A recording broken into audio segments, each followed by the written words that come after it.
Hello everyone. ఈ వీడియోలో మనం శ్రీకృష్ణదేవరాయ కాలం నాటి ఆస్థాన కవులైన అష్టదిగ్గజాల పేర్లు మరియు వారి రచనలు తెలుసుకుందాం. మీరు ఈ ఛానల్ని సబ్స్క్రైబ్ చేయండి. Please support this channel.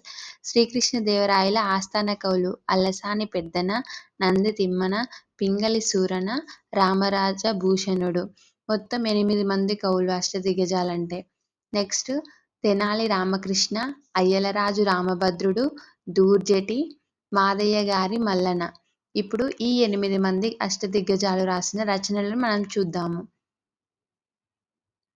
అష్టదిగ్గజాల రచనలు: అల్లసాని పెద్దన మనుచరిత్ర, నంది తిమ్మన పారిజాత పహరణం, Pingali Surana Kalapurnodayam, Raghava Pandaviyam, Ramaraja Bhushanudu Vasucharitra, హరిశ్చంద్రనోపాఖ్యానం, సరసభూపాళియం.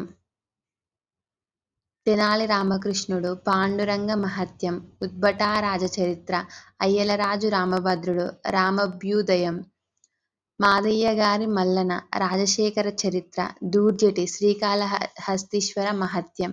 Please, thank you for watching this channel. Please subscribe this channel.